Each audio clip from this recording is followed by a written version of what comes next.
ओंकारं बिन्दुसंयुक्तं नित्यं ध्यायन्ति योगिनः कामदं मोक्षदं चैव ओंकाराय नमो नमः। ओम शांति शांति शांति। हरि ओम तत्सत्। ಎಲ್ಲರಿಗೂ ನಮಸ್ಕಾರ. ಇವತ್ತಿನ ಸಚ್ಚಿಂತನ ಕಾರ್ಯಕ್ರಮದಲ್ಲಿ ನಿಮಗೆಲ್ಲರಿಗೂ ಪರಿಚಯ ಇರುವ ಒಂದು ವಿಶೇಷವಾದ ವಿಷಯವನ್ನು ಚರ್ಚಿಸಬೇಕಂತಿದ್ದೇನೆ. ಮಾನವನಾಗಿ ಜನಿಸಿದ 100ರಲ್ಲಿ 99 ಮಂದಿಗೆ ಅತ್ಯಂತ ಆಸಕ್ತಿಯ ವಿಷಯ ಅಂದರೆ ಯಾವುದು? ಆಲೋಚಿಸಿ ನೋಡಿ. ಹಣ. ಹಣ ಕಂಡರೆ ಹೆಣ ಬಾಯಿ ಬಿಡ್ತದೆ ಅಂತ ನಮ್ಮ ಹಿರಿಯರು ಹೇಳ್ತಿದ್ರು. ಇದು ಸತ್ಯ. ಹಣ ಬೇಡ ಅಂತ ಹೇಳುವವರು ಭಾಳ ಕಡಿಮೆ. ಎಲ್ಲಿಯೋ ಲಕ್ಷದಲ್ಲಿಯೋ ಕೋಟಿಯಲ್ಲಿ ಒಬ್ಬರು ಇರ್ಬೋದು. ಅದು ಸಂತರು, ಹಿಮಾಲಯದ ಸಂತರು ಮಾತ್ರ. ಬಾಕಿ ಎಲ್ರಿಗೂ ಹಣ ಬೇಕು. ಹಣ ಇಲ್ಲದಿದ್ದರೆ ಊಟ ಮಾಡಲಿಕ್ಕಾಗೋದಿಲ್ಲ. ಹಣ ಇಲ್ಲದಿದ್ದರೆ ಯಾವುದೇ ರೀತಿಯ ವೈಭೋಗವನ್ನು ಪಡ್ಕೊಳ್ಳಲಿಕ್ಕೆ ಸಾಧ್ಯ ಇಲ್ಲ. ಮನೆ ಇಲ್ಲ, ಮಠ ಇಲ್ಲ, ಊಟ ಇಲ್ಲ, ಎಲ್ಲದಕ್ಕೂ ಹಣ ಬೇಕು. ಮಕ್ಕಳಿಗೆ ಓದಿಸಲಿಕ್ಕೂ ಹಣ ಬೇಕು. ಡಾಕ್ಟರ್ ಆಗಬೇಕು, ಇಂಜಿನಿಯರ್ ಆಗಬೇಕು, ವಿದೇಶಕ್ಕೆ ಹೋಗಬೇಕು, ಮಗಳಿಗೆ ಮದುವೆ ಆಗಬೇಕು, ವಿಶೇಷ ಥರದ ಆಭರಣಗಳು ಬೇಕು. ಇದಕ್ಕೆಲ್ಲದಕ್ಕೂ ಬೇಕು ಹಣ. ಹಣವನ್ನು ನಮ್ಮ ಭಾರತೀಯ ಸಂಸ್ಕೃತಿಯಲ್ಲಿ, ಸನಾತನ ಧರ್ಮದಲ್ಲಿ ಲಕ್ಷ್ಮೀ ಅಂತ ಕರೆದಿದ್ದಾರೆ. ಲಕ್ಷ್ಮಿಯನ್ನು ಪೂಜಿಸಿದ್ದಾರೆ. ಲಕ್ಷ್ಮಿಗೆ ವಿಶೇಷ ಸ್ಥಾನ ಇದೆ. ಲಕ್ಷ್ಮಿಗೆ ಕೆಳಮಟ್ಟದ ಸ್ಥಾನ ಕೊಟ್ಟದ್ದು ಗೋವು ಮಾತ್ರ. ಆ ಗೋವಿನ ಕಥೆಯಲ್ಲಿ ನಾವು ಕೇಳಿದ್ದೇವೇನು? ಗೋವು ಸಮುದ್ರ ಮಂಥನ ಕಾಲದಲ್ಲಿ ಸಮುದ್ರದಿಂದ ಮೇಲೆದ್ದು ಬಂದಾಗ ಶಿವನಿಂದ ಭೂಮಿಗೆ ಕಳಿಸಲ್ಪಟ್ಟಿತು. ಆಗ ದೇವದೇವತೆಗಳೆಲ್ಲರೂ ಪುಷ್ಪವೃಷ್ಟಿ ಮಾಡಿ ಓಡೋಡಿ ಬಂದು ಆ ಗೋವಿನ ದೇಹದಲ್ಲಿ ತಮ್ಮ ತಮ್ಮ ಜಾಗವನ್ನು ಸೇರಿಕೊಂಡವು. ಈಗ ಸೀಟ್ ರಿಸರ್ವ್ ಮಾಡ್ತೇವಲ್ಲ ನಾವು ಬಸ್ಸು ಟ್ರೈನಿಗೆ, ಹಾಗೆ ದೇವತೆಗಳು ಗೋವಿನ ದೇಹದಲ್ಲಿ ಸೀಟ್ ರಿಸರ್ವ್ ಮಾಡಿದರು. ಬಂದು ನೆಲೆಸಿದರು. ಲಕ್ಷ್ಮಿ ಮಾತ್ರ ಘನತೆಯಿಂದ ದೂರದಲ್ಲಿದ್ಲು. ನನ್ನನ್ನು ಯಾರಾದರೂ ಕರೆದ್ರೆ ಬರ್ತೇನೆ, ಇಲ್ಲಿದ್ರೆ ಬರುವುದಿಲ್ಲ ಅಂತ ಲಕ್ಷ್ಮಿ ಬರಲೇ ಇಲ್ಲ. ಶ್ರೀಮನ್ನಾರಾಯಣನು ಕೂಡ ಬಂದು ವೃಕ್ಷಭಾಗದಲ್ಲಿ ಬಂದು ಶೇಷಶಯನನಾದ. ಆದರೆ ಲಕ್ಷ್ಮಿಗೆ ಅಲ್ಲಿ ಜಾಗ ಇರಲಿಲ್ಲ. ಎಲ್ಲರೂ ಬಂದು ಸೇರಿ ಆದ ನಂತರ ಲಕ್ಷ್ಮಿ ಬರುವಾಗ ಏನು ಇಲ್ಲ ಜಾಗ. ಅವಳು ದೂರದಿಂದ ನಿಂತು ಬೇಸರದಿಂದ ನೋಡಿದ್ಲಂತೆ, ನಾನೆಲ್ಲಿ ಕೂತ್ಕೊಳ್ಳಿ ಗೋವಿನ ದೇಹದಲ್ಲಿ ಅಂತ. ಅಷ್ಟರಲ್ಲಿ ಗೋವು ಸೆಗಣಿ ಹಾಕಿತ್ತು. ಆ ಸೆಗಣಿ ಮೇಲೆ ಹೋಗಿ ಕೂತ್ಲಂತೆ ಅವಳು. ಆದ್ದರಿಂದ ಇವತ್ತು ಸೆಗಣಿಗೆ ಅತ್ಯಂತ ಜಾಸ್ತಿ ರೇಟ್. ಯಾಕೆ? ಅದರಲ್ಲಿ ಲಕ್ಷ್ಮಿ ಇದ್ದಾಳೆ. ಎಲ್ಲ ಪ್ರಕೃತಿಯ ಸಕಲ ಸಂಪತ್ತು ಬೆಳೆಸುವಂಥ, ಸೇರಿರುವಂಥ, ಸಕಲ ಸಂಪತ್ತಿಗೆ ಕಾರಣಭೂತವಾಗಿರುವ ಏಕೈಕ ವಸ್ತು ಅಂದರೆ ಗೋವಿನ ಸೆಗಣಿ. ಸೆಗಣಿ ಇಲ್ಲದಿದ್ದರೆ ಯಾವ ವಸ್ತುವು ರುಚಿಕರ ಅನ್ನಿಸುವುದಿಲ್ಲ. ಆದ್ದರಿಂದಲೇ ಸೆಗಣಿ ತುಂಬಿದ ನಮ್ಮ ದೇಶದಲ್ಲಿ ಅತ್ಯಂತ ಸುಂದರವಾದ, ಮೃದು ಮಧುರವಾದ ಹಣ್ಣು ಹಂಪಲುಗಳು ಸಿಗ್ತವೆ. ಈ ಭೂಮಿಯಲ್ಲಿ ರುಚಿಕರವಾದ ಮಾವಿನ ಹಣ್ಣು ಸಿಕ್ಕುವುದು ಭಾರತದಲ್ಲೇ, ಅತ್ಯಂತ ರುಚಿಕರವಾದ ಹಲಸಿನ ಹಣ್ಣು ಸಿಕ್ಕುವುದು ಭಾರತದಲ್ಲೇ. ಬೇರೆ ಎಲ್ಲಿ ಸಿಕ್ಕದ ಹಣ್ಣುಗಳು ಭಾರತದಲ್ಲಿ ಸಿಗ್ತವೆ. ಅದು ಅಷ್ಟು ರುಚಿಕರವಾಗಲಿಕ್ಕೆ ಕಾರಣ ಅಂದರೆ ಸೆಗಣಿಯ ವಿಶೇಷ ಗುಣ. ಅದರಲ್ಲೂ ಕಪಿಲದನದ ಸೆಗಣಿ ಅಂದರೆ ನೀವು ಎಷ್ಟು ಹಣ ಕೊಟ್ಟರೂ ಅದಕ್ಕೆ ಕಡಿಮೆ. ಯಾಕೆಂದರೆ ಲಕ್ಷ್ಮಿಯ ಸರ್ವಗುಣ ಸೇರಿರುವುದು ಆ ಕಪಿಲದನದ ಸೆಗಣಿಯಲ್ಲಿ. ನೀವು ಕಪಿಲದನದ ಸೆಗಣಿಯನ್ನು ನೋಡಿಲ್ಲ, ನೀವು ನಮ್ಮ ಆಶ್ರಮಕ್ಕೆ ಬನ್ನಿ, ಕಪಿಲದನದ ಸೆಗಣಿ ನೋಡಿದರೆ ಅದು ಸಾಲಿಗ್ರಾಮದ ಅದೇ ರೂಪದಲ್ಲಿ ಸೆಗಣಿ ಆಗ್ತದೆ ಕಪಿಲದನ. ಅದನ್ನು ಒಣಗಿಸಿದರೆ ನಿಮಗೆ ಬೇರೆ ಸಾಲಿಗ್ರಾಮ ಬೇಕಾಗಿಲ್ಲ. ಅದರ ಬಣ್ಣ, ಅದರ ಹೊಳಪು ಎಲ್ಲವೂ ಸಾಲಿಗ್ರಾಮದಾಗೆ ಇದೆ. ಇದೊಂದು ವಿಶೇಷತೆಯೇ ಕಾಣುವುದು ಕಪಿಲ ಗೋವಿನಲ್ಲಿ. ಆದ್ದರಿಂದ ಕಪಿಲ ಗೋವು ಅತ್ಯಂತ ಶ್ರೇಷ್ಠ ಅಂತ ಹೇಳ್ತಾರೆ. ಮತ್ತು ಲಕ್ಷ್ಮೀ ಕಟಾಕ್ಷ ಜಾಸ್ತಿ ಕಪಿಲದನದಲ್ಲಿದೆ. ಅದರಿಂದ ಅದಕ್ಕೆ ಯಾವುದೇ ಅಸೌಖ್ಯ ಇಲ್ಲ. ಆ ಕಪಿಲದನವನ್ನು ಕಂಡ್ರೆ ಸಾಕ್ಷಾತ್ ಲಕ್ಷ್ಮಿಯ ಪ್ರಭೆ ಕಂಡು ಬರ್ತಾ ಇತ್ತು. ಅದರಿಂದ ಲಕ್ಷ್ಮಿಗೆ ಬಹಳ ಮಹತ್ವಪೂರ್ಣವಾದ ಜಾಗ ನಮ್ಮ ಧರ್ಮದಲ್ಲಿ ಕಂಡು. ಲಕ್ಷ್ಮಿ ಇಲ್ಲದೆ ಏನೂ ಇಲ್ಲ ಅಂತ ಹೇಳಿದೆ. ನೋಡಿ ಬಂಧುಗಳೇ, ಹಣ ಇಲ್ಲದಿದ್ದರೆ ಮನುಷ್ಯ ಹೆಣಕ್ಕೆ ಸಮಾನ ಅಂತ ಹೇಳ್ತಾರೆ. ಹೆಣ ಕೂಡ ಬಾಯಿ ಬಿಡ್ತದಂತೆ ಹಣ ಕಂಡ್ರೆ. ಜೀವ ಕೂಡ ಓಡಿ ಬಂದು ಆ ಹೆಣದೊಳಗೆ ಸೇರ್ತದೆ. ಅಂದರೆ ಹಣಕ್ಕೆ ಅಷ್ಟು ಪ್ರಾಶಸ್ತ್ಯವನ್ನು ಕೊಟ್ಟಿದ್ದಾರೆ.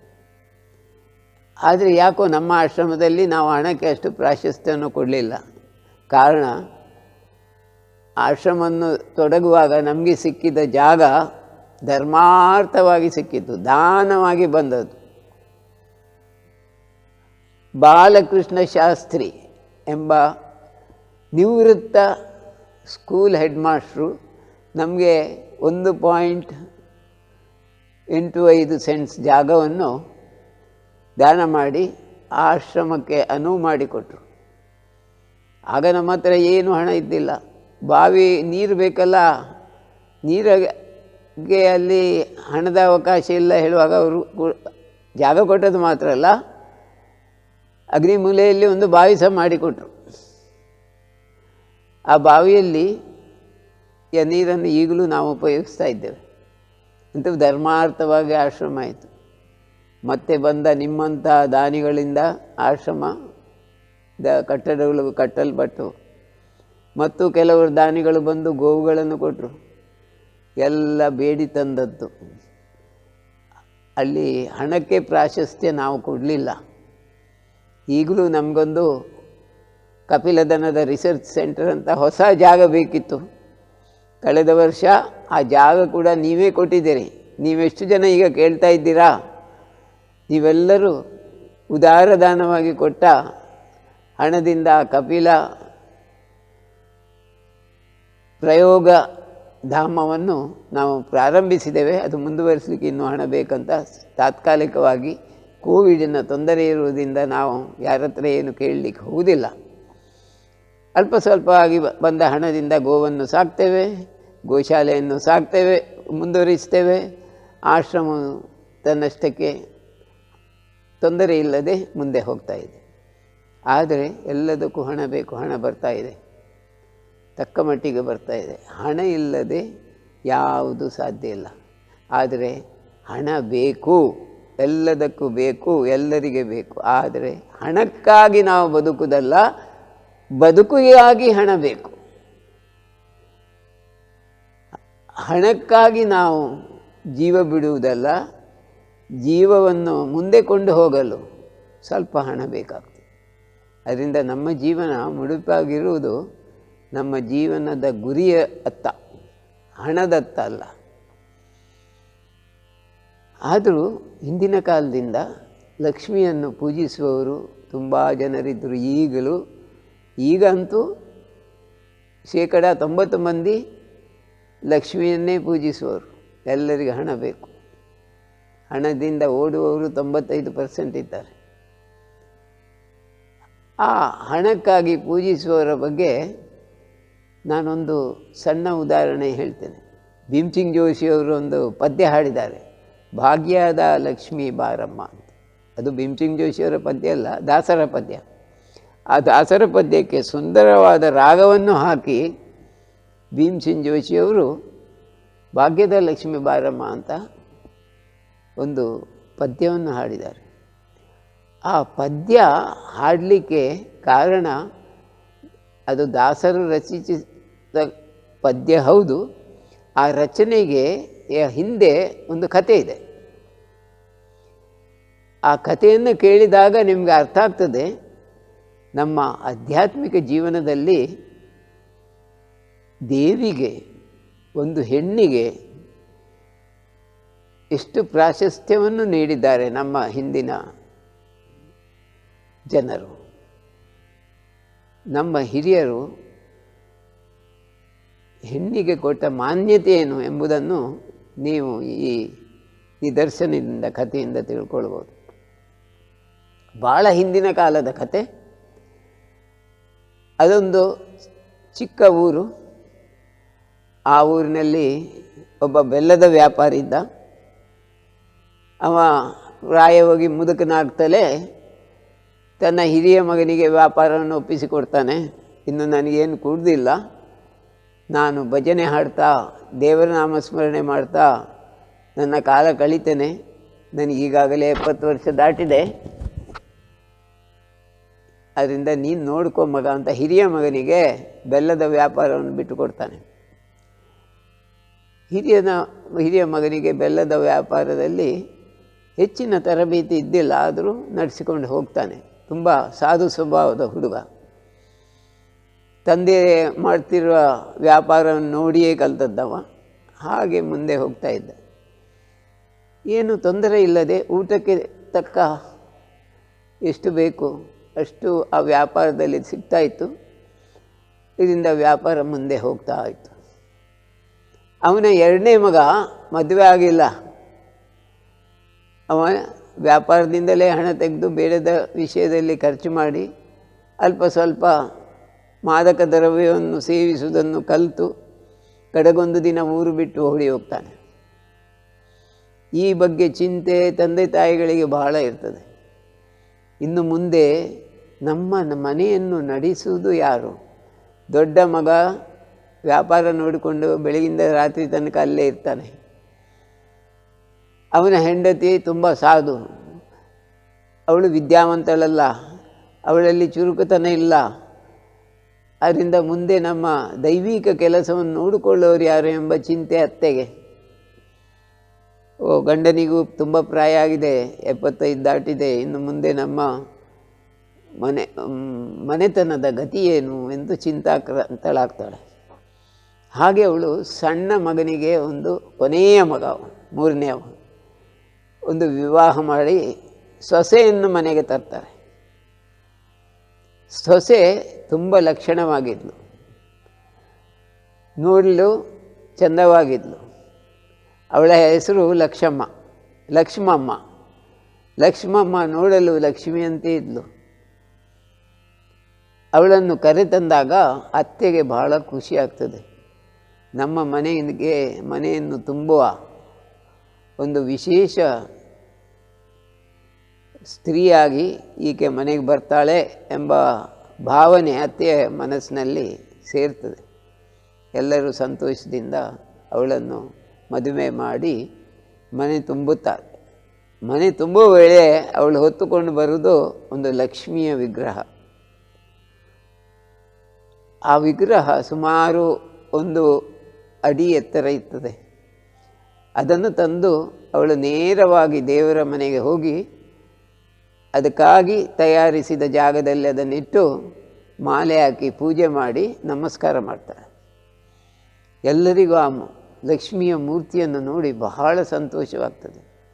ಕಮಲದ ಮೇಲೆ ನಿಂತ ಲಕ್ಷ್ಮಿ ಅದಕ್ಕೆ ಸ್ವಲ್ಪ ವರ್ಣರಂಜಿತವಾಗಿ ಕಾಣ್ತಿತ್ತು ಮತ್ತು ಅದು ಕಂಚಿನದ್ದು, ಅದಕ್ಕೆ ಚೆನ್ನಾಗಿ ಹೊಳಪು ಬರ್ತಿತ್ತು, ಬಂಗಾರದ ಹಾಗೆ ಹೊಳಿತಿತ್ತು. ಅದು ಆ ರೀತಿಯಲ್ಲಿ ಅದಕ್ಕೆ ಪಾಲಿಷ್ ಮಾಡಿತ್ತು. ಮದುಮಗಳು ಅದನ್ನು ತಂದು ದೇವರ ಕೋಣೆಯಲ್ಲಿಟ್ಟಾಗ ಎಲ್ಲರಿಗೂ ಸಂತೋಷ ಆಯಿತು. ಓ, ಈ ಮನೆಯ ಲಕ್ಷ್ಮಿ ಬಂದ್ಲು ಅಂತ. ಅಂದಿನಿಂದ ಅವಳು ಅದನ್ನು ಪೂಜೆ ಮಾಡ್ತಾ ಮಾಡ್ತಾ ಅವಳ ಮನಸ್ಸಿನ ಸಂತೋಷದಂತೆ ದೈವಿಕತೆಯತ್ತ ಹೋಗ್ತಾ ಇದ್ಳು. ಅವಳಿಗೆ ಲಕ್ಷ್ಮಿ ಅಂದರೆ ತುಂಬ ಪ್ರೀತಿ. ಲಕ್ಷ್ಮಮ್ಮನಿಗೆ ಲಕ್ಷ್ಮಿಯನ್ನು ಪೂಜೆ ಮಾಡೋದಂತೆ ತುಂಬ ಪ್ರೀತಿ. ಮುಂಜಾನೆ ಬ್ರಾಹ್ಮಿ ಮುಹೂರ್ತದಲ್ಲೆದ್ದು ಆಕೆ ಇಡೀ ಮನೆಯ ಕಸವನ್ನು ಗುಡಿಸಿ ಒರೆಸಿ ದೇವರ ಕೋಣೆಯನ್ನು ಶುದ್ಧೀಕರಿಸಿ ಸ್ನಾನ ಮಾಡಿ ಬಂದು ಪೂಜೆ ಮಾಡ್ತಿದ್ಳು.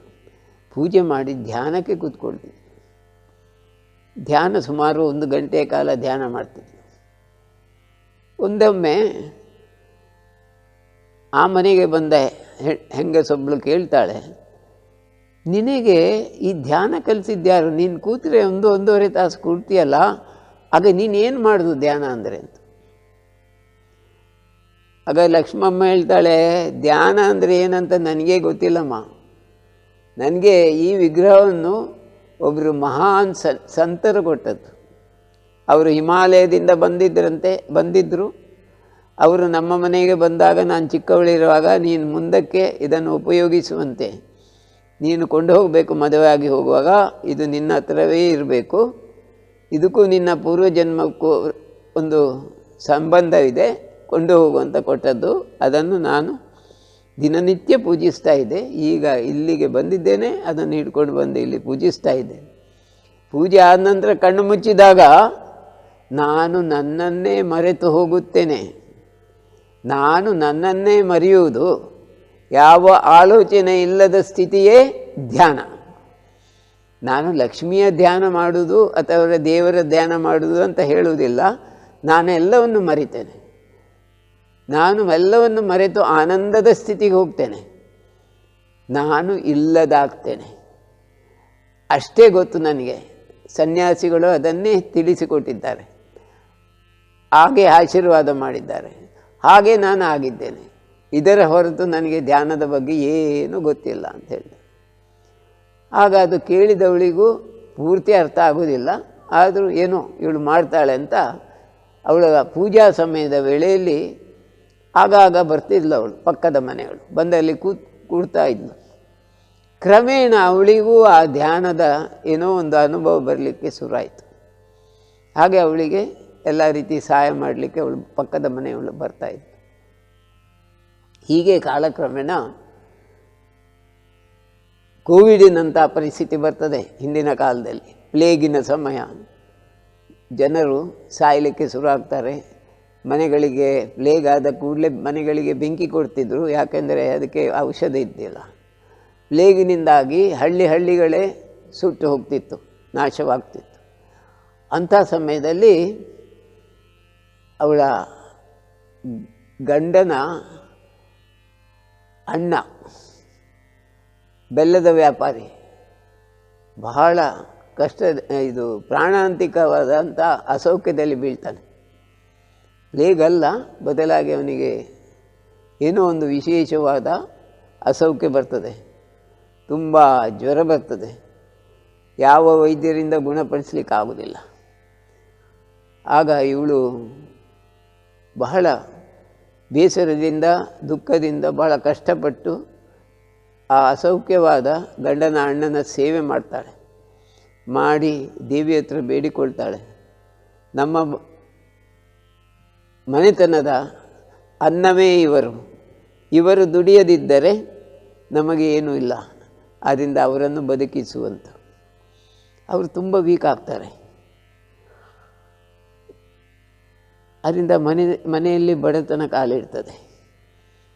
ಇವಳ ಗಂಡನಿಗೆ ಲಕ್ಷ್ಮಮ್ಮನ ಗಂಡ ಕೆಲವು ಸ್ನೇಹಿತರ ಒಟ್ಟಿಗೆ ಸೇರಿಕೊಂಡು ಸ್ವಲ್ಪ ಕುಡಿತವನ್ನು ಕಲಿತಾರೆ. ಕಲಿತು ಅಡ್ಡ ಹಾದಿಯನ್ನು ಹಿಡಿತಾರೆ. ಮನೆ ಹಾಳಾಗ್ತದೆ. ಹಾಳಾದ ಮನೆಯಲ್ಲಿ ದೇವರ ಪೂಜೆ ಮಾಡುವುದೆಂತೂ ಮನೆ ಬಡತನಕ್ಕೆ ಹೋಗ್ತಾ ಇರ್ತದೆ. ಆ ಸಮಯದಲ್ಲಿ ಮುದಿ ತಾಯಿಗೆ, ಲಕ್ಷ್ಮಮ್ಮನ ಅತ್ತೆಗೆ ಬಹಳ ಬೇಸರ ಆಗ್ತದೆ. ಒಂದು ಕಾಲದಲ್ಲಿ ಮೆರೆದ ಈ ಮನೆತನ ಈಗ ಬಹಳ ಕಠಿಣ ಪರಿಸ್ಥಿತಿಯಲ್ಲಿದೆ. ಏನು ಮಾಡೋದು? ಒಬ್ಬ ಮಗ ಊರು ಬಿಟ್ಟು ಹೋದ, ಇನ್ನೊಬ್ಬ ಈಗ ಕುಡಿತದ ವ್ಯಸನಕ್ಕೆ ಸೇರಿದ್ದಾನೆ. ದೊಡ್ಡ ಮಗನಿಗೆ ಅಸೌಖ್ಯ, ಗಂಡ ಅಂತೂ 75 ವರ್ಷ ದಾಟಿದೆ, ಮುದಿಯಾಗಿ ನಡಿಲಿಕ್ಕಾಗೋದಿಲ್ಲ. ಇಂಥ ಪರಿಸ್ಥಿತಿಯಲ್ಲಿ ನಮಗೆ ದೇವರೇ ನೀನು ಕಾಯಬೇಕು, ಇಲ್ಲದಿದ್ದರೆ ನಾವೆಲ್ಲರೂ ಮನೆಗೆ ಬೆಂಕಿ ಕೊಟ್ಟು ಸುಟ್ಟು ಸಾಯ್ತೇವೆ ಎಂಬ ಭಾವನೆಯಲ್ಲಿ ಹೋಗ್ತಾಳೆ. ಯಾಕೆ ಹಿಂದಿನ ಕಾಲ ಅಷ್ಟು ಬೇಗನೆ ಹಣ ಗಳಿಸಲು ಸುಲಭದಲ್ಲಿ ಸಾಧ್ಯ ಇಲ್ಲ. ಬಡತನದ ಬೇಗುದಿ ಬರಲಿಕ್ಕೆ ಶುರು ಆಗ್ತದೆ. ಪೂಜೆ ಪುನಸ್ಕಾರಗಳು ಯಾವುದೂ ಇರುವುದಿಲ್ಲ. ಆದರೆ ಲಕ್ಷ್ಮಮ್ಮ ಮಾತ್ರ ದಿನಾಲು ಕಣ್ಣೀರು ಸುರಿಸಿ ಲಕ್ಷ್ಮಿ ಹತ್ರ ಬೇಡಿಕೊಳ್ತಾ ಇದ್ದಾಳೆ. ನನ್ನನ್ನು ಉಳಿಸು, ನನ್ನ ಗಂಡನನ್ನು ಉಳಿಸು, ಮರಳಿ ಕೊಡಿಸು, ನನ್ನ ಭಾವನ ಆರೋಗ್ಯವನ್ನು ಕೊಡಿಸು ಅಂತ ದಿನಾ ಬೇಡಿಕೊಳ್ತಾಳೆ. ಅವಳ ಬೇಡಿಕೆಯಂತೆ ಮೆಲ್ಲನೆ ಫಲಿಸಲಿಕ್ಕೆ ಶುರು ಆಗ್ತದಂತ ಕಾಣ್ತದೆ. ಆದರೆ ಲಕ್ಷ್ಮಮ್ಮನಿಗೆ ಇದು ಅರ್ಥ ಆಗೋದಿಲ್ಲ. ದಿನದಿಂದ ದಿನಕ್ಕೆ ಮನೆ ಜೀರ್ಣವಾಗ್ತಾ ಇದೆ, ನಾವು ಬೇಡುವ ಪರಿಸ್ಥಿತಿ ಬರ್ಬೋದಾ ಅಂತ. ಇದಕ್ಕೆ ಕಾರಣ ಯಾರು? ನನ್ನ ಮೈದುನ ಅಲ್ಲ, ನನ್ನ ಗಂಡ. ನನ್ನ ಭಾವನಿಗೆ ಅಸೌಖ್ಯ ಆದಾಗ ಗಂಡ ವ್ಯಾಪಾರವನ್ನು ನೋಡಿಕೊಳ್ಳಿಲ್ಲ ಸರಿಯಾಗಿ, ಕುಡಿತದ ವ್ಯಸನಕ್ಕೆ ಬಂದ, ದೇವರ ಪೂಜೆಯನ್ನು ಬಿಟ್ಟ, ಅಧ್ಯಾತ್ಮದ ಹಾದಿಯನ್ನು ತೊರೆದು ಹೋದ. ಇಷ್ಟಾಗುವಾಗ ಮನೆಯಲ್ಲಿ ಲಕ್ಷ್ಮಿ ಕೂಡ ದೂರ ಆದಳು. ಹಣ ಇಲ್ಲ ಅಂದರೆ ಲಕ್ಷ್ಮಿ ಇಲ್ಲ ಅಂತ ಅರ್ಥ. ಇವಳಿಗೆ ಬಹಳ ದುಃಖ ಆಯಿತು. ದಿನನಿತ್ಯ ಕೂಗಿ ಆ ಕಣ್ಣೀರಿನಿಂದ ಅಭಿಷೇಕ ಮಾಡ್ತಾಯಿದ್ಲು. ಆದರೂ ಇವರ ಕಷ್ಟದ ಪರಿಸ್ಥಿತಿ ಸುಧಾರಿಸಲಿಲ್ಲ. ಅದೊಂದು ದಿನ ಶುಕ್ರವಾರ ಆಕೆ ಪೂಜೆ ಮಾಡಿ ಕೂಗ್ತಾ ಕೂಗ್ತಾ ದೇವಿಯ ವಿಗ್ರಹದ ಮಣೆಯ ಮೇಲೆ ತಲೆ ಇಟ್ಟಾಗ ಅಲ್ಲೇ ಮೂರ್ಛಿತಳಾಗ್ತಾಳೆ. ಮೂರ್ಛೆ ಆಗಿ ಎಷ್ಟು ಸಮಯ ಆ ಮೂರ್ಛೆಯಲ್ಲಿದ್ಲು ಗೊತ್ತಿಲ್ಲ. ಅವಳ ತಲೆ ಹೋಗಿ ಆ ವಿಗ್ರಹದ ಮಣೆಗೆ ತಾಗಿ ಸ್ವಲ್ಪ ಗಾಯ ಆಗಿರ್ತದೆ, ರಕ್ತ ಬರ್ತದೆ. ಅವಳಿಗೆ ಅಲ್ಲೇ ಬೋಧರಹಿತವಾಗಿರ್ತಾಳೆ. ಸ್ವಲ್ಪ ಸಮಯ, ಎಷ್ಟೋ ಸಮಯ ಹೋದ ನಂತರ ಅವಳು ಎದ್ದು ಕಣ್ಣು ಬಿಟ್ಟು ನೋಡಿದಾಗ ಯಾವುದೋ ಒಂದು ಹೆಂಗಸು ದೇವರ ಮನೆಯಿಂದ ಕೆಂಪು ಸಾರಿ, ಜರಿ ಸಾರಿ ಉಟ್ಟು ಹೊರಗೆ ಹೋಗುವುದನ್ನು ಕಾಣ್ತಾಳೆ. ಅವಳಿಗೆ ತಡಿಲಿಕ್ಕಾಗುವುದಿಲ್ಲ. ಅವಳು ತನಗೆ ಗೊತ್ತಿಲ್ಲದೆ ಭಾಗ್ಯದ ಲಕ್ಷ್ಮಿ ಬಿಟ್ಟು ಹೋಗ್ತೀಯಾ ಅಮ್ಮ ಅಂತ ಕೂಗ್ತಾಳೆ. ಕೂಗುವಾಗಲೂ ಆ ಹೆಂಗಸು ಹಿಂತಿರುಗು ಕೂಡ ನೋಡುವುದಿಲ್ಲ. ಆಗ ಅವಳು ಕೂಡಲೇ ಕುಂಕುಮದ ಡಬ್ಬಿ ತಗೊಂಡು, ಅಮ್ಮ ಭಾಗ್ಯಮ್ಮ, ಭಾಗ್ಯದ ಲಕ್ಷ್ಮಿ, ಕುಂಕುಮ ತಗೊಂಡು ಹೋಗು, ನಿನ್ನ ಮಗು ನಾನು, ನನ್ನ ಕೈಯಿಂದ ಕುಂಕುಮ ಸ್ವೀಕಾರ ಮಾಡಿ ನೀನು ಮನೆ ಬಿಟ್ಟು ಹೋಗು, ತೊಂದರೆ ಇಲ್ಲ, ಆದರೆ ಕುಂಕುಮವನ್ನು ತೊರೆದು ಹೋಗಬೇಡ ಅಂತ ಹೇಳುವಾಗ ಅವಳು ಹಿಂತಿರುಗಿ ನೋಡ್ತಾಳೆ. ಸಾಕ್ಷಾತ್ ಲಕ್ಷ್ಮಿ. ಓಡಿ ಬಂದು ನೋಡುವಾಗ ಲಕ್ಷ್ಮಮ್ಮನ ಕಣ್ಣಿಂದ ನೀರು ಇಳಿತಾ ಇದೆ. ಅವಳನ್ನು ಬಂದು ಅಪ್ಪಿ ಹಿಡಿತಾಳೆ. ಅಪ್ಪಿ ಹಿಡಿದು ಬಾ ಮಗು ಅಂತ ಹತ್ತಿರ ಕರೆದು ಪೀಠದ ಹತ್ತಿರ ಕೂತ್ಕೊಳ್ಳಿಸ್ತಾಳೆ. ಮತ್ತು ಆ ಲಕ್ಷ್ಮಿ ತನ್ನ ಪೀಠದ ಮೇಲೆ ನಿಲ್ತಾಳೆ. ಮೊದಲೆಲ್ಲಿದ್ಲು ಅದೇ ಪೀಠದ ಮೇಲೆ ಕೂತ್ಕೊಳ್ತಾಳೆ. ಮತ್ತು ಆಶ್ವಾಸನೆ ಕೊಡ್ತಾಳೆ, ಎಂದೂ ನಿನ್ನನ್ನು ಬಿಟ್ಟು ಹೋಗುವುದಿಲ್ಲ ಮಗು, ಎಲ್ಲಿ ತನಕ ನೀನಿದ್ದಿ ಈ ಮನೆಯಲ್ಲಿ ಅಲ್ಲಿ ತನಕ ನಾನಿದ್ದೇನೆ ಅಂತ ಹೇಳಿ ಅದೃಶ್ಯಳಾಗ್ತಾಳೆ. ಆಗ ಲಕ್ಷ್ಮಮ್ಮನಿಗೆ ಆಶ್ಚರ್ಯ ಆಗ್ತದೆ, ಸಂತೋಷವೂ ಆಗ್ತದೆ. ಹೇ ತಾಯಿ, ನೀನು ಬಂದಿಯಲ್ಲ, ಮಗುವನ್ನು ಬಿಟ್ಟು ಹೋಗಲಿಲ್ಲಲ್ಲ, ಇದಕ್ಕಿಂತ ವಿಶೇಷ ನನಗೆ ಇನ್ನೇನು ಬೇಡ ಅಂತ ಬಿಕ್ಕಿ ಬಿಕ್ಕಿ ಅಳ್ತಾಳೆ. ಆಗ ಅವಳ ಅತ್ತೆ ಬಂದು ಕೇಳ್ತಾಳೆ, ಏನಾಯ್ತಮ್ಮ ಯಾಕೆ ಹೇಳ್ತೀಯ ಅಂತ. ಆಗ ಅವಳು ಹೇಳ್ತಾಳೆ ಪದ್ಯ, ಭಾಗ್ಯದ ಲಕ್ಷ್ಮೀ ಬಾರಮ್ಮ ನಮ್ಮಮ್ಮ ನೀ ಸೌಭಾಗ್ಯದ ಲಕ್ಷ್ಮೀ ಬಾರಮ್ಮ ಎಂಬ ಪದ್ಯವನ್ನು, ಇಡೀ ಪದ್ಯವನ್ನು ಹೇಳ್ತಾಳೆ. ಆಗಿನ ರಾಗ ಬೇರೆ ಇತ್ತು, ಹಳ್ಳಿಯ ರಾಗ ಇತ್ತು. ಈಗ ಭೀಮಸಿಂಗ್ ಜೋಶಿಯವರ ರಾಗ. ಅವಳು ಇಡೀ ನಡೆದ ಕಥೆಯನ್ನು ಅತ್ತೆಗೆ ಹೇಳ್ತಾಳೆ. ಆಗ ಅತ್ತೆ ಹೇಳ್ತಾಳೆ, ನಮ್ಮ ಸನಾತನ ಧರ್ಮದಲ್ಲಿ ಹೆಣ್ಣಿನಿಂದ ಮನೆ, ಹೆಣ್ಣೇ ಧರ್ಮದ ಕಣ್ಣು, ಹೆಣ್ಣು ಇದ್ದರೆ ಅದೇ ಅವಳೇ ಗೃಹಿಣಿ. ಒಂದು ಗೃಹಿಣಿ ಗೃಹ ಮುಚ್ಚತೆ, ಒಂದು ಮನೆ ನಡಿಬೇಕಿದ್ರೆ ಅಲ್ಲಿ ಒಬ್ಬ ನಿಜವಾದ ಹೆಣ್ಣು ಬೇಕು. ಅವಳು ಗೃಹಲಕ್ಷ್ಮಿ, ಅವಳು ಧಾನ್ಯಲಕ್ಷ್ಮಿ, ಅವಳು ಸರ್ವಲಕ್ಷ್ಮಿ. ಆ ಹೆಣ್ಣು ನೀನು. ಆದ್ದರಿಂದ ಬಿಟ್ಟು ಹೋಗುತ್ತಿದ್ದ ಲಕ್ಷ್ಮಿ ಕೂಡ ನಿನ್ನ ಕಣ್ಣೀರಿನ ಕೋಡಿ ನೋಡಿ, ನಿನ್ನ ಕೈಯ ಕುಂಕುಮ ನೋಡಿ ಓಡಿ ಬಂದು ಅಪ್ಪಿ ಹಿಡಿದಳು. ನೀನೇ ಧನ್ಯ, ನಿನ್ನನ್ನು ಪಡೆದ ನಮ್ಮ ಮನೆತನ ಧನ್ಯ. ಆದ್ದರಿಂದ ನಮ್ಮ ಸನಾತನ ಧರ್ಮದಲ್ಲಿ ಹೆಣ್ಣಿಗೆ ಪ್ರಾಶಸ್ತ್ಯ ಎಷ್ಟಿದೆ ಆಲೋಚನೆ ಮಾಡಿ. ಇದು ಕಥೆ ಇರ್ಬೋದು, ಆದರೆ ನಂಬಿದವರಿಗೆ ಇದು ಸತ್ಯ. ನಂಬಿದವರು ಇಂದಿಗೂ ಸತ್ಯದಿಂದ ಆ ಲಕ್ಷ್ಮಿಯನ್ನು ಹಿಡ್ಕೊಂಡು ಹೋಗಿದ್ದಾರೆ. ಆದ್ದರಿಂದ ದಾಸರು ಅದೇ ಪದ್ಯವನ್ನು ತಮ್ಮ ದಾಟಿಯಲ್ಲಿ ಹಾಡಿದ್ದಾರೆ. ದಾಸರ ಪದ್ಯ ಕೇಳಿ ಭೀಮಸಿಂಗ್ ಜೋಶಿ ಅವರು ತಮ್ಮದೇ ದಾಟಿಯಲ್ಲಿ ಹಾಡಿದ್ದಾರೆ. ಯಾರು ಹೇಗೆ ಹಾಡಿದರೂ ಅದರಲ್ಲಿದ್ದ ಸತ್ಯ ನಿರಂತರವಾಗಿ ನಿಲ್ತದೆ. ಈ ಭರತ ಭೂಮಿ ಇರುವ ತನಕ ಆ ಪದ್ಯ ಸತ್ಯವಾಗಿ ನಿಲ್ತದೆ. ಹೆಣ್ಣೆ ನಮ್ಮ ಮಣ್ಣಿನ ಕಣ್ಣು, ಹೆಣ್ಣಿದ್ದರೆ ಎಲ್ಲ ಸೌಂದರ್ಯ ಇದೆ, ಭೂಮಿಗೆ ಕಳೆ ಇದೆ, ಸಕಲ ಸಂಪತ್ತಿದೆ. ಎಲ್ಲ ವೃಕ್ಷಗಳಾಗಲಿ ಪ್ರಕೃತಿಯಾಗಲಿ ಬೆಳೆಯುವುದು ಲಕ್ಷ್ಮೀ ಕಟಾಕ್ಷದಿಂದಲೇ ಎಂಬುದು ಈ ಕಥೆ ತಿಳಿಸ್ತದೆ. ಇದು ಕಥೆಯಲ್ಲ, ಇದರಲ್ಲಿ ಸತ್ಯವು ಅಡಕವಾಗಿದೆ. ಇದು ನಿಜವಾದ ಅಧ್ಯಾತ್ಮ. ಹಣದ ದೃಷ್ಟಿಯಿಂದ ನೋಡಬೇಡಿ, ಭಕ್ತಿ ಪ್ರೇಮದ ದೃಷ್ಟಿಯಿಂದ ಹಣವನ್ನು ನೋಡಿ. ಆಗ ನಿಮಗೆ ಹಣದ ಆಸೆ ಶುರು ಆಗುವುದಿಲ್ಲ, ಬದಲಾಗಿ ಹಣದ ಮೇಲೆ ಭಕ್ತಿ ಪ್ರೇಮ ಉಂಟಾಗ್ತದೆ. ಇದು ಸನಾತನ ಧರ್ಮ ನೋಡಿದ ರೀತಿ. ಹಣವನ್ನು ಕೆಟ್ಟ ಕೆಲಸಕ್ಕೆ ಅಂಥವರು ಉಪಯೋಗಿಸುವುದಿಲ್ಲ, ಹಣವನ್ನು ಧರ್ಮಕ್ಕಾಗಿ ಉಪಯೋಗಿಸ್ತಾರೆ.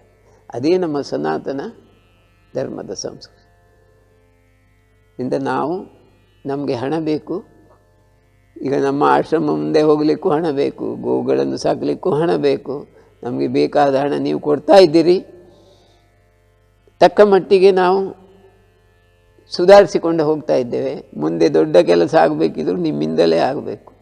ಆದರೆ ಅದು ಒಳ್ಳೆಯ ಉಪಯೋಗಕ್ಕಾಗ್ತದೆ, ಗೋವಿಗಾಗಿ ಹೋಗ್ತದೆ, ಆಶ್ರಮಕ್ಕಾಗಿ ಹೋಗ್ತದೆ. ನಮ್ಮಂಥವರಿಗೆ ನಿಮ್ಮ ದಾನ ಲಕ್ಷ್ಮಿಯ ಮೂಲಕವೇ ಬರೋದು.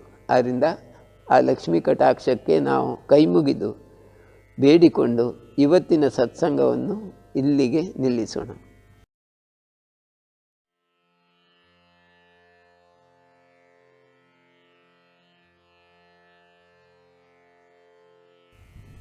ನಮಸ್ಕಾರಂ ಟು ಒನ್ ಆ್ಯಂಡ್ ಆಲ್. ಶರಣಂ ಶರಣಂ ಶ್ರೀ ಗುರು ಚರಣಂ, ಶರಣಂ ಶರಣಂ ಶ್ರೀ ಗುರು ಚರಣಂ, ಶ್ರೀ ಗುರು ಚರಣಂ, ಶ್ರೀ ಗುರು ಚರಣಂ. ಓಂ ಶಾಂತಿ ಶಾಂತಿ ಶಾಂತಿ. All of you have assembled here today for our satsanga, Sachintana purpose. Yes, every month we are assembling. Today is also one such day. We are together during this COVID hard time. We are moving with a strength of spiritual property. everywhere, for anything, we need money. Without money, nothing progresses. Especially during this COVID period, everybody finds it difficult to make their both end meet. And it is so for almost everyone. But money is very, very important. But money is not everything. Money makes many things, but not everything.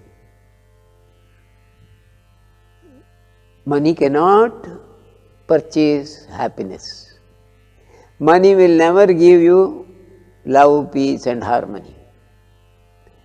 Money can give you diamonds, silver, gold, very good house, luxury apartments, many, many things. Whatever things you want, you can get from money, but not inner world. Money cannot travel inner world. You cannot purchase spirituality through money. But in our Sanatana Dharma, money is given spiritual importance also, where the goddess of money, Lakshmi, we consider Lakshmi as goddess of money, is worshipped with all love, affection and sanctity. And there are many songs and praises of goddess Lakshmi in the olden days, which is part of our Sanatana Dharma. Even to this date, there are very many singers who have sung and singing also even now about Lakshmi, more than any other goddess. Lakshmi is wanted because she is a goddess of money. One such incident where Lakshmi's importance is explained is the story of our Gomata. The origin of Gomata is from Samudra Mantana, when the sea is churned in the presence of Lord Shiva. Cow came out as a special divine entity. That's why cow is not called as animal. Cow is called as mother of Mother Earth. Such a great importance is given to cow, Gomata. When Gomata came to earth, all the goddesses in the universe were wondering what type of creature is this. It has got pleasant smell and divine shining, which is not seen anywhere. So, all goddesses come and sit inside the base of the hair of cow, Gomata. How many hair pores are there? So many goddesses occupy the seats. Within no time, all the spaces were filled. Lakshmi, the goddess of money, wealth, she had the pride that somebody should call her, then only she will visit. Nobody called her to the body of Gomata. She was observing from a distance where to sit. She found no place. Even her better half, Lakshmi Narayana, already occupied the central place near the head and hood. So, she had no place. She was searching, not a pinpointed place is there available on the body of the cow. Then cow started giving the dung. When the dung falls down, she runs and sits on the cow dung. So today, cow dung is very, very important, because the cost of cow dung is more than milk and any other product of cow. Cow is given very much importance because of cow dung. Entire earth is flourishing because of cow dung only. That fact is scientifically known to all of us. Without cow dung, there is no nature at all. There will be no fruits in the days to come. There will be no flowers, no nature flourishing is possible without cow dung. By this we will understand the importance of cow dung and Lakshmi, Mother Lakshmi. I would like to draw your attention to a story, rather a song which is built by a story of our ancestors. In the good old days, there lived a family. They were traders in jaggery. And the person who is dealing in jaggery had 3 sons. Elder son was with his father taking care of the business. Next son, he was with father doing the jaggery business, slowly went out of order by friend circle and started drinking alcohol, and all habits he developed, and he ran away from the place. And he was not to be seen thereafter. Elder son married and had no issues. Second son ran away anyhow. The third son to be married finally got fixed, and he gets married from a nearby village. Farmer's daughter. Her name was Lakshmamma. After the marriage, Lakshmamma joins the trader's family. When she comes from our mother's house, father's house, she brings an idol of Mother Lakshmi. It was a beautiful idol she got as presentation from a Himalayan sadhu during some special occasion. Then Lakshmamma was a young girl, small girl. She kept it dearly, always with her. She used to do the puja every day, and she used to love that idol more than anybody on this earth, more than her mother also, more than her teacher. And that idol was her guru. After marriage, she carried it to her house, her husband's house. She took care of that idol and kept it in the puja room. She used to get up early morning, Brahmi Muhurta around 3:30, and then do the puja. Of course, after cleaning the entire house and the God's room, puja room, she used to take bath and do the puja. Like that, life moves on. There comes some dangerous virus disease in those days, like plague. Once plague attacks means people used to burn the houses, because plague cannot be controlled by any medicine, any spray, anything. It's most dangerous, life killer. So when intensive plague is in progress in the society, Lakshmamma was very much worried. Her husband also fell sick. Her husband's elder brother also fell sick.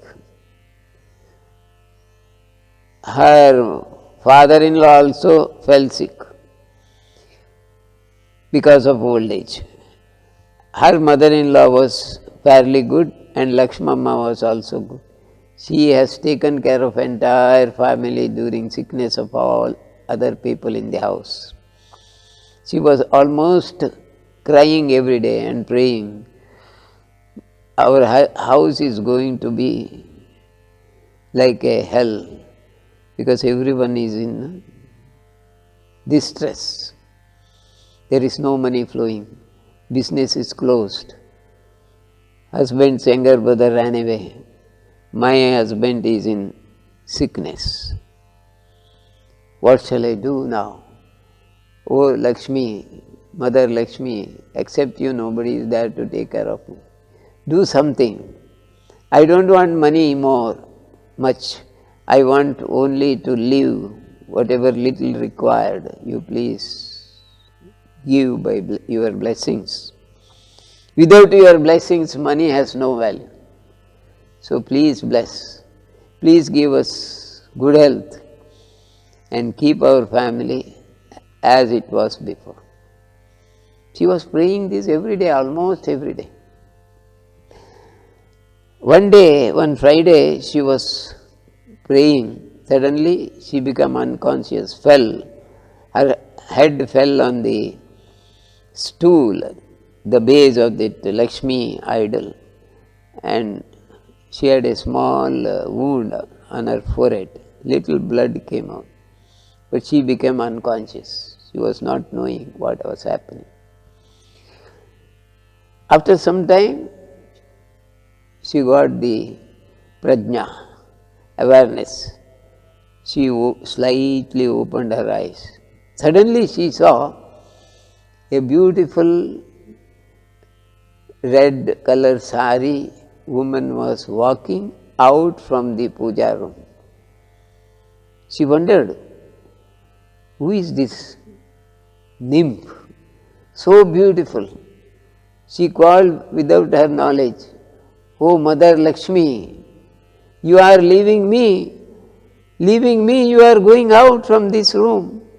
Who is to save us, our family? I have been crying for you all these days.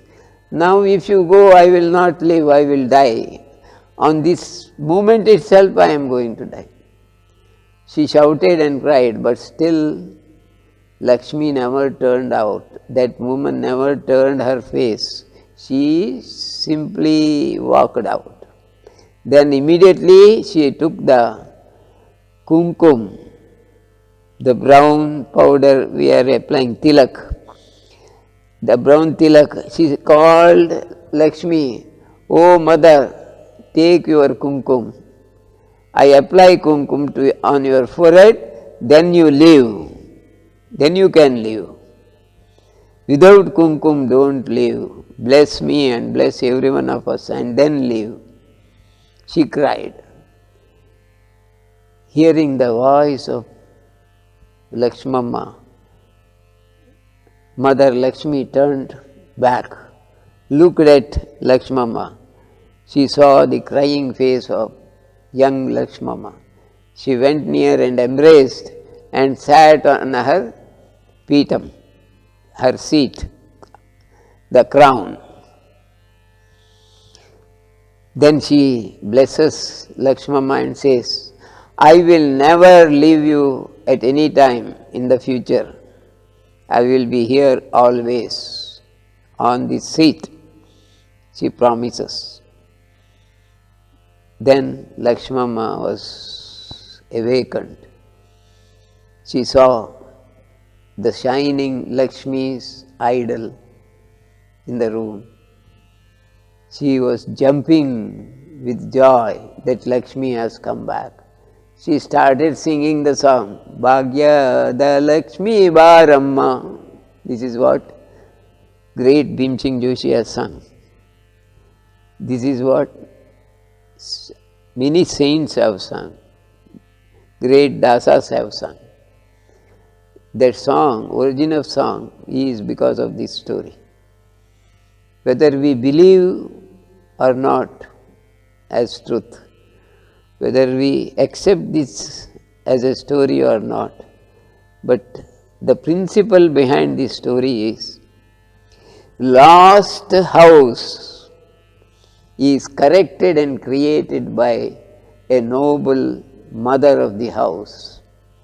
She is known as Grahini. Grahini, Grahamuchyate. If any Indian Hindu house is there, beautiful and joyful, with love, peace and harmony, it is because of the mother in the house who takes care of it. She is known as Grahini. Only if Grahini is there, that is known as Graha, real house in Sanatana Dharma. A lady alone can build a house, not a man. Man is not Grahini, he is a Grahana, dangerous. So, man cannot make a house. Man cannot fulfill a family. It is only lady who fulfills makes a family as a divine family. And the lady who gives importance for bhakti and love, peace and harmony, she will automatically get money to take care of her family. And Lakshmi, that is known as Lakshmi Kataksha. Lakshmi is blessings. So money is considered as Lakshmi Kataksha, blessings of Mother Lakshmi. So money is very important and it is required for everybody, not for wasting but for creation, creating good things. So much importance given in Sanatana Dharma. Let us take that principle that money is required by everyone at all occasions for good work, noble work and spiritual work. By telling these few words, I would like to take you to meditation. Let us meditate for 2 minutes, 5 minutes, then we will conclude. All of you sit, close your eyes, start your meditation.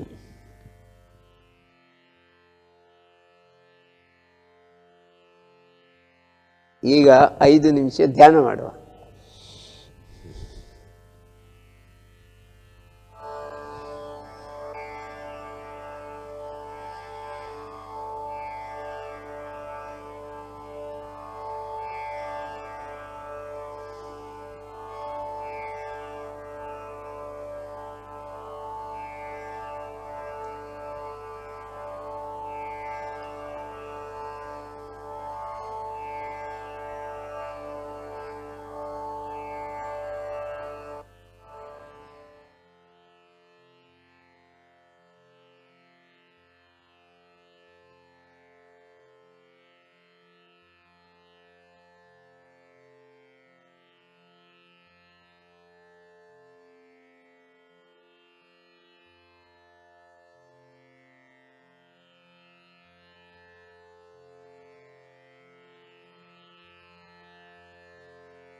सहनाववतु सहनौ भुनक्तु सह वीर्यं करवावहै तेजस्विनावधीतमस्तु मा विद्विषावहै।